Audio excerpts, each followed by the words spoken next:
Bona tarda, avui som al Ciemen, fem un programa més de la ràdio de l'Agència de Comunicació Intercultural Ítacat, projecte que forma part del grup de comunicació de la xarxa Barcelona Antirumors. I avui ens acompanya a Mauri Chamorro, él es ecuator-brasilero, comunicador, máster en comunicación política de la Autónoma de Barcelona, consultor y analista internacional con más de 20 años de experiencia. Ha trabajado por América Latina y el Caribe asesorando a gobiernos y partidos progresistas del continente. También es docente en el área de comunicación y como coordinador de la más grande agencia experimental de comunicación y artes de Brasil. Su actuar crítico es visible gracias a su presencia permanente en conferencias y diferentes medios de comunicación internacionales, en los que cuestiona la realidad de América Latina y las relaciones de poder que se presentan en el campo geopolítico. Desde el surgimiento del fenómeno de la guerra judicial, que se conoce también como lawfare, contra la izquierda latinoamericana, ha actuado como asesor comunicacional en diferentes países de América Latina. Ahora está de gira por Europa para hablar de este fenómeno, el lawfare o la politización de la justicia, que está afectando de forma profunda las democracias de América y podríamos decir que del mundo, ya que ahora lo estamos viviendo actualmente en Cataluña desde hace más de un año, con el exilio y la prisión de nuestro gobierno. Amaury, ¿cómo se produce este fenómeno y por qué ha ido creciendo? ¿Son tan débiles nuestras democracias? ¿La corrupción no tiene límite y la justicia ha perdido su ética? Son varias preguntas, ¿no? En una sola. Lo que yo podría decirte es que la judicialización, la persecución judicial de nuestros líderes políticos en América Latina va de la mano con la necesidad de la derecha latinoamericana, que perdió en gran parte la hegemonía sobre el destino de nuestras patrias y de nuestros recursos naturales y el futuro de las personas. En este momento necesitaban recuperarlos, pero no tenían los mecanismos democráticos para tal. Ellos no ganaban más elecciones. En casi toda América Latina durante los últimos 20 años básicamente gobernaron gobiernos progresistas que ganaron elecciones legítimas. En gran mayoría soportaron procesos de desestabilización, de tentativas de golpes de Estado. Algunos fueron vencidos por la derecha. Brasil, en el caso de la presidenta Dilma Rousseff, Lugo, el presidente de Paraguay, y también el presidente Zelaya de Honduras. Pero nuestra democracia de cierta forma se consolida a partir de un proceso de participación directa de la ciudadanía, a donde las amplias camadas sociales de hombres y mujeres sencillos, humildes, podrían expresar su voluntad de continuar un proceso de izquierda, ya que ese proceso había iniciado lo que lo llama un gran pago de la deuda histórica social de 200 años de pobreza y de masacres a nuestras personas que eran invisibles, básicamente, en nuestra historia. Entonces, por primera vez, América Latina podía votar y votaba de manera directa por el progresismo. Entonces, la derecha no tenía más capacidad de ganar elecciones. ¿Qué es lo que ellos comenzaron a hacer? Unieron los dos poderes que no tienen contrapoder: el poder judicial y el poder de los medios de comunicación. Entonces la derecha hace con que los dos actúen de manera concomitante, en el sentido, primero, de crear una matriz informativa para confundir a la ciudadanía y muchas veces normalizar los atropellos judiciales en contra de la izquierda latinoamericana, a la misma vez que los jueces y los fiscales básicamente lo que hacían era firmar una sentencia que ya era pública. O sea, ya la gente ya había condenado a la derecha, a los líderes inicialmente. ¿Por qué? Porque solo así ellos impedirían, primero, que líderes como Lula o el presidente Rafael Correa pudieran disputar elecciones presidenciales y darle continuidad al proceso progresista, así como también iniciaron grandes procesos de desestabilización, como es el caso de Venezuela, por ejemplo, fue el caso de la presidenta Cristina Kirchner, para impedir que el gobierno de izquierda pudiera continuar gobernando y cumpliendo lo que el mandato popular le había encomendado. Entonces, básicamente, eso es el lawfare. Lo que nosotros tenemos es la fusión de los dos grandes poderes que no tienen contrapoderes. O sea, no hay, porque un juez no es electo por el pueblo, un fiscal no es electo por el pueblo.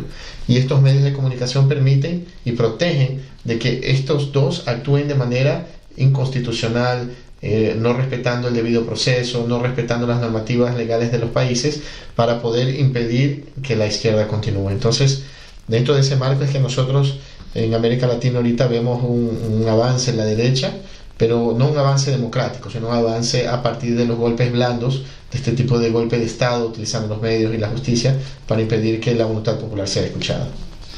Como ejemplos en tu país, en Ecuador y en Brasil también, ¿podrías como ser más específico y explicarnos Claro. qué ha pasado?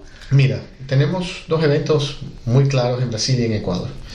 En Brasil el presidente Lula está detenido en este momento en una cárcel porque fue condenado a 12 años y medio de cárcel con base en una denuncia de que él supuestamente había recibido un departamento como forma de pago de coimas para autorizar a que la constructora firmara más contratos con el Estado. Es básicamente esa la denuncia. Pero en ningún momento del juicio, en ningún momento de la investigación existió alguna prueba material de que el presidente Lula recibió ese departamento. O sea, el presidente Lula nunca ha entrado al departamento. El departamento inclusive se filmó, se mostró después, él nunca ha sido habitado el departamento. Nunca se ha puesto ni nada, no tiene nada. O sea, no tiene muebles, no ha sido ocupado. Tercero, el presidente Lula nunca ha recibido no está a su nombre, no está a nombre de su familia, no está a nombre de terceros, no existe ninguna prueba material de que eso realmente sea de propiedad del presidente Lula. Entonces, ¿qué es lo que el juez Moro hace? Juez Sergio Moro, juez en primera instancia, brasilero, que es el gran paladín del lawfare en Brasil, él en su sentencia pone de que no existen pruebas materiales, pero él está seguro de que Lula es corrupto. Eso no puede ser. Yo no puedo opinar sobre eso. Tengo que tener las pruebas, tengo que juzgar sobre pruebas, sobre un debido proceso. Entonces, al momento en que yo opino sobre algo que no tiene una sustentación legal, yo estoy dejando de actuar como un juez y estoy comenzando a actuar como un político. Pero yo tengo un poder de juez. Entonces, yo no puedo asumir funciones que deben ser dirimidas por el pueblo brasileño, por la legislatura, por el poder ejecutivo. Yo como juez tengo que atenerme al debido proceso y a las pruebas. Entonces Sergio Moro asume de que no tiene pruebas contra Lula, no obstante lo prende, lo manda a prender y está preso y condenado. Pero ¿por qué la gente entonces masivamente no salió a la calle a reclamar de que un brasilero, un gran líder, amado por gran parte de la población brasilera, está preso indebidamente? Porque los medios de comunicación actuaron para desgastar sensiblemente su imagen y también proteger los hechos de corrupción de los jueces y de los fiscales durante el juicio, en una tentativa de lo que yo llamo normalización. ¿Qué es lo que ellos han intentado? Justificar los atropellos, no los han escondido, pero los justifican para darle un sentido de que esta gente está luchando en contra de un sistema que es corrupto. Pero ¿quién tiene que luchar contra el sistema? No es el Poder Judicial, es el pueblo, es la gente.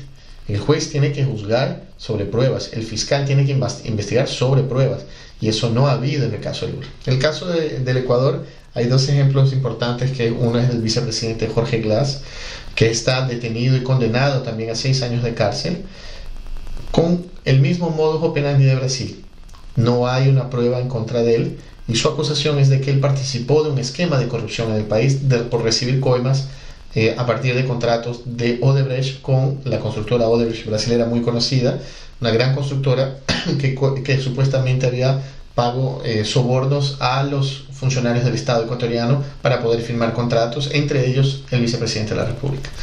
No hay ninguna prueba material, nunca encontraron una cuenta del vicepresidente, nunca encontraron una casa utilizada por el vicepresidente que pueda ser comprado con dinero de corrupción. El vicepresidente nunca viajó afuera del país, a no ser a trabajo. No hay nada, o sea, no ha ido a un paraíso fiscal, no hay absolutamente nada en su contra. Lo único que presentaron fue un pendrive, una flash memory, con una plantilla de Excel con supuestos números indicando de que ahí estaba el flujo de pagos de Odebrecht hacia él. Pero el perito contratado por la misma fiscalía indica de que no puede ser auditada esa plantilla porque nunca se encontró el origen de ese documento. Porque yo puedo hacer una plantilla de Excel, entregarla ahorita y decir que eso es una prueba. Pero en realidad el perito tiene que decir si esa prueba realmente es generada a partir del sistema o de una computadora de Odebrecht o de alguien que maneje la contabilidad. Nunca se presentó eso. Y lo otro que es un absurdo es que el vicepresidente de la República fue juzgado a partir de un código penal derogado. O sea, si yo inicio un juicio contra una persona ahorita, ese juicio tiene que estar en el marco de un código penal que exista en este momento, que esté vigente. El del vicepresidente lo condenan por un marco legal anterior al vigente actual. No existe en el mundo algo parecido. No hay jurisprudencia en el planeta de algo que ha sucedido de esta manera contra. Pero ¿por qué se hizo eso? Es importante entender. Eso se hace porque el vicepresidente, si hubiera sido juzgado y condenado a máxima pena, digamos, con este código penal, él hubiera sido condenado hasta 5 años de cárcel. Lo que también, con base en el código penal, él respondería en libertad esos 5 años porque sería su primera condena. Entonces él no perdería el cargo de vicepresidente. Y él siendo vicepresidente sería mucho más difícil para el gobierno actual ecuatoriano, que es un gobierno muy corrupto desde el punto de vista moral, ha hecho un gran pacto con la derecha. El vicepresidente Lenín Moreno, que era vicepresidente del presidente Correa, es un ex, ya ahora comprobado, un infiltrado, inclusive ya está la información de Wikileaks y todo, que era un tipo que actuaba con la derecha, con la embajada norteamericana. En este momento asume ese rol cuando gana la presidencia de la República, y él demuestra que todo lo que él dijo, que amaba el presidente Correa, que el Ecuador era el mejor país del mundo gracias al esfuerzo del presidente Correa, que él era el hombre más brillante en la faz de la tierra. Eso lo estoy repitiendo, que él lo dijo, no lo estoy diciendo yo. Al final era todo mentira, era para ganar las elecciones y en este momento entregar de vuelta el país a los banqueros que se robaron los ahorros de la ciudadanía que generó la migración aquí hacia Europa, entregar de nuevo los aeropuertos a los norteamericanos, que ahora ya tienen sus aviones de nuevo instalados en el país, aviones militares, para entregar a Julian Assange, por ejemplo, de manera absurda a los Estados Unidos. Entonces, ese es Lenín Moreno. Entonces, si tuvieran al vicepresidente Jorge Glass en funciones, sería mucho más difícil conseguir distribuirse el poder del Estado, distribuir la riqueza del Estado ecuatoriano, del pueblo, a los banqueros. Por otro lado, el presidente Correa tiene 8 juicios en este momento penales, o sea, son 8 denuncias que intentan de alguna forma impedir de que él pueda volver al Ecuador, que él pueda disputar una elección presidencial. Lo que quieren es sacarlo del escenario político, creando alrededor de él una matriz de que hay tantas denuncias de corrupción que ya hay un momento que, o sea, no hay pruebas, pero algo debe haber, porque no puede ser que... ¿Por qué eso? Porque el presidente Correa ahorita él tiene un piso mínimo de casi 40% de aprobación y de intención de voto. Él ganaría las elecciones presidenciales en primera vuelta contra cualquier opositor.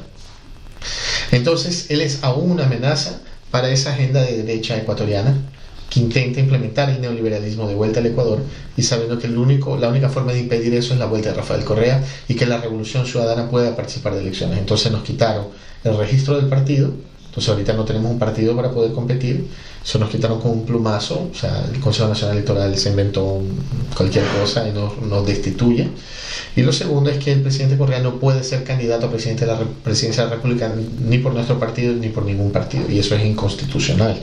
Entonces, Lenín Moreno, para poder garantizar todos estos atropellos, y ahí con eso acabo la explicación de qué está sucediendo, por ejemplo, en América Latina, para que Lenin pueda atropellar la constitución ecuatoriana, como por ejemplo condenar a una persona con un código derogado, eso no existe, o sea, con un código anterior al actual, él destituye a la Corte Constitucional de Justicia. Eso solo se hace en dictaduras. O sea, no hay un país en democracia en este momento que haya destituido su corte, la máxima corte del país. Pueden existir países que creen mecanismos que el Ejecutivo tenga la capacidad de iniciar un proceso yo no sé, pero la Constitución ecuatoriana no permite eso. Es más, la Corte Constitucional en la Constitución está blindada a cualquier tipo de juicio político, justamente para que ella tenga la capacidad de defender la Constitución. Lenin destituyó a todos y declaró vacancia en los próximos 60 días. O sea, estamos hablando de un país que no tiene más la existencia de esos guardianes de la Constitución del país, que es tan importante es. Entonces Lenin está haciendo todo eso justamente para volver a implementar un modelo económico servilista para los Estados Unidos, volver a entregar los recursos naturales de nuestro país y desestabilizar la región latinoamericana que estaba en la senda del progresismo. Bien, con este panorama, ¿cuál es la esperanza en este caso de Ecuador? La resistencia, Por dos vías, básicamente la vía judicial, o sea, el Ecuador ahorita la sociedad civil está emprendiendo una gran labor de denunciar a las cortes internacionales, en el caso a la Corte Interamericana de Derechos Humanos, a la Comisión Interamericana de Derechos Humanos y también al Comité de Derechos Humanos de la ONU, de todos estos atropellos que están ocurriendo en el país, atropellos de Estado de Derecho muy graves. Entonces la ciudadanía lo que tiene que hacer es presentar las demandas, y en eso se están conformando organizaciones sociales justamente para coordinar este trabajo, y a su vez lo que debemos hacer es la reconstrucción de un proceso político de resistencia en este momento, ya que no tenemos el instrumento político para disputar elecciones. Va a haber elecciones el próximo año para alcaldes, en alcaldes y prefectos, que es un cargo, o sea, son las tres instancias, ¿no? Las juntas parroquiales, los alcaldes y las prefecturas, que corresponden a lo que es la provincia. Va a haber elecciones en 2019. Entonces nosotros fuimos impedidos porque nos robaron el partido, y por 4 veces consecutivas no permitieron que pudiéramos inscribir nuestro nuevo partido. Entonces ellos lo que están haciendo ahorita es disputar una elección sacando a la izquierda de participar de esta elección. Entonces están violando los derechos fundamentales que están garantizados no solo por la ONU, pero también por el sistema penal interamericano, iberoamericano inclusive, de la garantía de la participación política de toda la población. Entonces, imagínate que un sector entero es como que si tú agarraras toda la izquierda española, qué sé yo, Izquierda Unida, Podemos, Esquerra Republicana, y todos ellos no tienen el derecho a participar de las elecciones, porque todos representan un sector de la población. Entonces, eso es lo que está sucediendo ahorita en el país. No obstante, es importante volver a las calles. Eso es lo que yo digo, que la participación política va mucho más allá del resultado electoral duro. Nosotros ganamos durante 10 años 14 elecciones en Ecuador, de manera democrática. El presidente Correa nunca perdió ninguna elección. Entonces, ahora deberíamos tener la capacidad de volver a retomar ese caudal electoral y transformar en una fuerza política de resistencia, en el sentido no resistencia en las calles, de violencia, eso jamás, somos absolutamente contrarios a eso, pero de resistencia ciudadana, en el sentido de debatir, de pelearla judicialmente, y a su vez también de dialogar con toda la sociedad ecuatoriana para que la gente entienda lo que está pasando, porque es muy confuso, es difícil, y a su vez los medios de comunicación de derecha blindan el proceso, entonces no explican a la ciudadanía y no permiten que la ciudadanía entienda el peligro en que estamos sometidos como país, como Estado, como república, ya que no existe una constitución vigente, no existe corte constitucional. El fiscal actual nacional ecuatoriano, que debería haber sido aprobado a partir de un concurso público, quedó en 8º lugar en el concurso público, pero él fue puesto a dedo por el presidente de la República, cosa que es absolutamente inconstitucional. El Contralor del Estado, que es el que fiscaliza las cuentas públicas, la inversión del dinero y ver si la normativa administrativa del Estado está siendo cumplida, en este momento él no tiene nombramiento. Él no tiene un documento de nombramiento que lo garantice como Contralor. ¿Por qué no tiene ese nombramiento? Porque la ley en el Ecuador obliga a que el Contralor del Estado sea un juez, sea un abogado o sea un economista. Él es sociólogo. Entonces, ¿de qué estamos hablando? Entonces, pero ningún medio ha dicho eso. Los medios blindan y lo protegen, y más lo que yo hablo, los normalizan, ¿no? Porque él es un gran hombre, y cualquier cosa que se denuncie en contra de él, en realidad es porque él está luchando contra la corrupción, y en realidad no podría por ley ser siquiera Contralor. Entonces eso es lo que está ocurriendo en Ecuador, y es por ahí que se tiene que hacer el proceso de lucha política, ¿no? De construir con la sociedad civil una concientización de que lo que está sucediendo es un atropello bárbaro del Estado de Derecho. ¿Y hay precedentes de otros países que hayan apelado a cortes internacionales y se haya penalizado de alguna manera el país, o simplemente... El mismo Ecuador. El Ecuador hubo un proceso de destitución de los jueces de la Corte Nacional hace muchos años, de una manera ilegal, y los jueces, después de casi 10 años, más de 10 años, creo que 15 años de juicio en la Corte Interamericana, este año mismo la Corte falló a favor de los jueces. Entonces, en este momento, el Estado ecuatoriano tiene que hacer una indemnización económica a estos jueces, y a su vez intentar restituir los derechos cesados por una decisión básicamente de la Corte del Congreso Nacional, que fue ilegal. O sea, sí existen estos mecanismos. Lo que pasa es que son muy demorados. Exacto. Para la urgencia política. Imagínate lo que no va a pasar en el Ecuador si durante 15 años nosotros no tengamos un fallo a favor. O sea, imagínate, en 15 años se pueden vender todas las empresas estatales, se puede entregar todo el petróleo del país, se puede entregar todas las reservas minerales, se puede volver el feudalismo al Ecuador en 15 años. En un año lo que Lenin ha hecho es criminal. Es criminal. O sea, él no solo desde el punto de vista del rompimiento de la Constitución, pero de la forma con que él comienza a retirar los derechos de la ciudadanía, cómo ahorita aumenta la tasa de desempleo, la economía del país está yendo al piso. Todo esto, ¿por qué? Porque él está implementando, y él es un simple alfil, un tipo que no tiene ni capacidad mental, intelectual para hacerlo, pero es un alfil, y eso lo ha demostrado a través de sus discursos ridículos. Él es un alfil de la derecha que está por detrás, que realmente está operando todas las instituciones del Estado para entregarles de nuevo la propiedad a los grupos privados económicos. Pues bueno, Mauri, yo creo que con con esta explicación bastante rápida, muy profunda de cómo es la situación, veo, ya pronto acabarás tu gira. Has estado en diferentes países, ¿sí? Estuve por Francia, Suecia, Inglaterra, Italia, aquí en España, en Suiza, en Bélgica. Ha sido un honor, ¿no?, poder dialogar con tantas comunidades de migrantes, no solo ecuatorianas, sino colombianas, peruanas, bolivianas, brasileras, explicando y conversando sobre qué es lo que está pasando en nuestro continente, ¿no? Estamos muy felices de poder hacerlo. Sí, esto es importante porque muchas veces cuando vives fuera, desconectas por muchas razones y te das cuenta que esa vulneración también la comienzas a vivir de cerca, ¿no? Un poco lo que está pasando aquí. Absolutamente. Pues muchísimas gracias a Mauri por estar aquí, y bueno, ya sabes que cuando pases otra vez por Barcelona, será un gustazo. Quiero agradecer a ti y a todas y a todos que nos ven. Es un honor poder compartir, dialogar los problemas comunes que tenemos y más que todo agradecer por todo el cariño, el soporte de nuestros hermanos y hermanas migrantes que a lo largo de más de 20 años han soportado la distancia, muchas veces la indiferencia y las dificultades normales de una migración forzada, sea por motivos políticos, como en algunos casos el de colombiano, o por motivos económicos en su gran mayoría, que es el caso de Ecuador. ¿Cuántos ecuatorianos hay en la diáspora? Nosotros generamos a partir del 99, del asalto de los bancos a los ahorros de los ecuatorianos, más o menos se generan como 3 millones de personas. En un país en esa época eran como 10 millones, o sea, imagínate el 30% de la población yéndose así en 5 años. La tragedia era tan grande que en Ecuador se disparan los índices de suicidio infantil, porque los niños se quedaban sin sus padres, que tuvieron que emigrar para buscar un mejor destino y un mejor futuro, y a su vez se disparan en ciertos sectores el suicidio infantil.